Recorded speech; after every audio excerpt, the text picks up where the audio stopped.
Olá, meu nome é Juan Hernandes Grisel, sou aluno do terceiro semestre do curso de bacharelado em Ciências Biológicas da Universidade Federal de Roraima. Nessa oportunidade, vou falar um pouco sobre a respiração celular. Bora lá?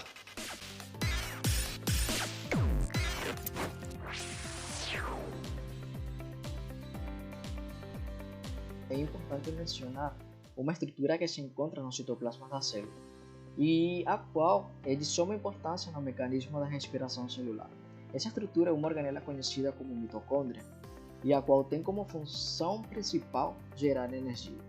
A mitocôndria está composta da seguinte forma: a membrana externa, a membrana interna, espaço intermembranoso, as cristas, a matriz, ribossomos, DNA. Agora bem, a membrana externa esta controla a entrada de moléculas, permitindo a passagem de algumas relativamente grandes. Já a membrana interna é menos permeável e apresenta muitas dobras chamadas de cristas. As cristas se projetam para a parte interna da matriz mitocondrial, a qual é preenchida por uma substância viscosa onde estão enzimas respiratórias que participam do processo de respiração de energia. Nessa matriz são encontrados os ribossomos, organelas que vão produzir proteínas necessárias à mitocôndria. E por último temos o DNA, que é o material genético que se encontra no interior de dita organela. O que é a respiração celular? Bem, ele é um processo bioquímico que ocorre na célula para a obtenção de energia, essencial para as funções vitais, e ocorre em diversas reações, das quais participam várias enzimas e coenzimas que oxidam ácidos graxos, glicídios e glicose, esta principal fonte de energia que provém dos alimentos. A degradação da molécula da glicose envolve diversas moléculas, enzimas e íons, e esta acontece em três etapas: a glicólise, ciclo de Krebs, e a fosforilação oxidativa. Essas duas últimas etapas são as que vão produzir mais energias quando comparado com a glicólise. O que é a glicólise como tal? É uma reação anaeróbica. Nesta etapa, vamos estar presentes na quebra da glicose, 6 carbonos, que vão ser transformadas em duas moléculas de piruvato de 3 carbonos cada. Mas atenção, é importante para compreender dito processo saber o que é o NAD. Esse NAD é uma coenzima derivada da vitamina B3, ou seja, a niacina. Essa coenzima captura elétrons e hidrogênios. É conhecido como um aceptor de elétrons e hidrogênios que captura a energia para transformar essa energia em ATP. O NAD, quando ele não se encontra realizando esse mecanismo de captura de elétrons e hidrogênios, este vai se encontrar na sua forma oxidada NADH+. Porém, quando ela recebe ou faz esse mecanismo de captura de elétrons e hidrogênio, ela passa a sua forma reduzida, conhecida como NADH. No processo da glicólise, vamos encontrar uma molécula de glicose com 6 carbonos, 12 hidrogênios e 6 oxigênios, a qual precisa ser quebrada. Por que essa molécula de glicose precisa ser quebrada? Isso por conta de que ela contém muita energia, contém grandes quantidades de elétrons. No início, vão ser precisas duas moléculas de ATP, as quais vão doar para a glicose um fosfato e um íon. E é aí que ela vai passar a ser chamada de frutose 1,6-difosfato. E é aí que a molécula de 6 carbono passa a ser duas moléculas de 3 carbonos cada. Quando essa molécula quebra, ela libera elétrons, libera prótons de hidrogênio. Está liberando energia e essa energia tem que ser capturada por duas moléculas NAD+, as quais formam duas moléculas de NADH. Cada NAD+, vai pegar somente um hidrogênio. Dois íons fosfatos vão ser adicionados 2 fosfatos, são retirados para formar 2 ATP em uma molécula e 2 ATP na outra, formando finalmente as 2 moléculas de piruvato. Esse processo é conhecido como um processo de investimento energético de ATP no início do processo, para logo produzir, recuperar e ganhar mais ATP. Bem, resumindo, a equação da glicólise ela fica da seguinte forma: uma molécula de glicose mais 2 de ATP mais 2 NAD+, vão produzir 2 moléculas de piruvato e 4 ATP. Lembrando que mesmo se tendo produzido 4 ATPs, o saldo ganho é de 2 ATP, já que foram utilizados lá no início do processo 2 ATP, então fica como saldo somente 2. Continuando com as etapas da respiração celular, nessa oportunidade eu vou falar sobre o ciclo de Krebs, o qual é a segunda etapa da respiração celular e a qual ocorre no interior da mitocôndria.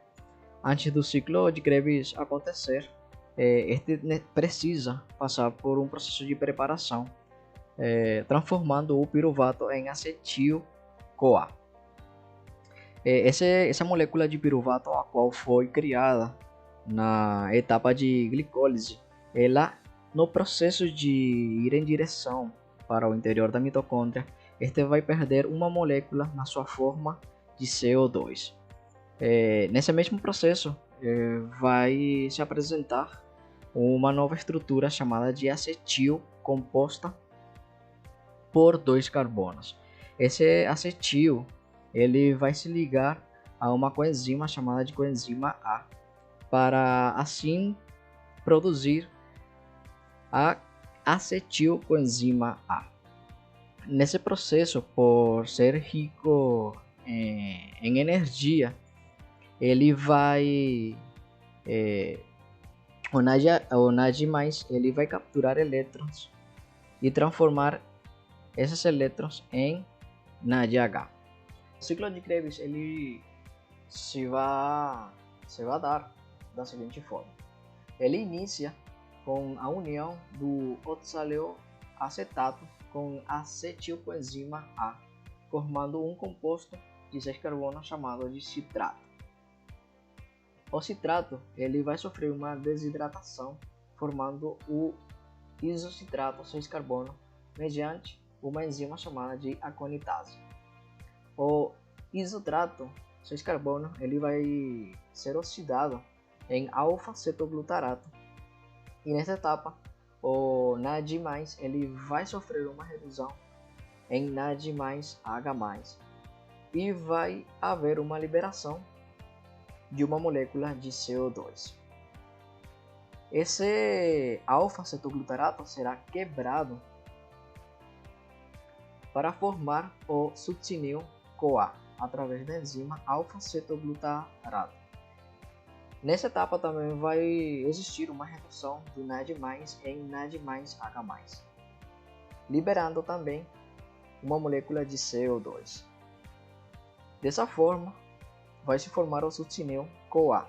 A partir dessa etapa não vai haver mais perda de carbono, e é liberado uma energia suficiente para a síntese de uma molécula através do succinil-CoA sintase, e essa molécula é chamada de DGTP. O succinil ele vai sofrer outra reação formando o succinato C4. Nessa etapa vai existir uma redução do FADH2 em FADH+, formando o fumarato através da enzima succinato desidrogenase. Posteriormente, o fumarato C4 ele vai sofrer outra quebra e vai adicionar uma molécula de água para formar o malato. O malato, ele através nessa etapa de quebra do malato ao oxaloacetato, vai existir uma redução do NAD+ em NAD+H+, através da enzima marato desidrogenase, regenerando novamente o oxaloacetato e se iniciando um novo ciclo. Bem, chegamos à terceira e última etapa da respiração celular. Esta vai ocorrer na parte interna da mitocôndria. Aqui na imagem podemos observar a membrana externa e a membrana interna de dita organela. Nessa membrana interna vão ser posicionados diversos complexos pela qual vão passar ou se movimentar diversas proteínas. Nessa fosforilização oxidativa, o NADH ele vai passar por uns desses complexos e vai perder elétrons bombeando prótons de hidrogênio e assim voltar a ser NAD+. De igual forma vai acontecer com FAD-H2,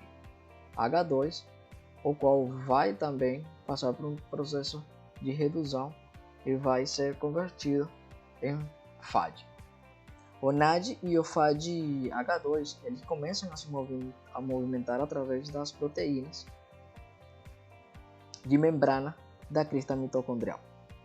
Essa movimentação de elétrons vai liberar energia que vai ser usada para bombear, como falei anteriormente, os prótons de hidrogênio para o exterior da crista, criando um gradiente eletroquímico. Agora bem, existe uma maior concentração de prótons no espaço das intermembranas, que é o exterior das cristas, e vai existir, ou vamos estar em presença de um fluxo e refluxo de muita quantidade de hidrogênio, e esses prótons vão ser enviados de volta para a matriz. Os prótons de hidrogênio que vão retornar para a matriz vão ser sintetizados através da proteína síntese de ATP. Quando os prótons de hidrogênio eles passam através dessa síntese de ATP, essa proteína ela vai girar e vai produzir ATP. Essa terceira etapa é muito importante, já que as células ganham um reservatório de energia para as atividades metabólicas, e também porque ela contribui para a oxidação das moléculas, formando novas moléculas de adenosina trifosfato.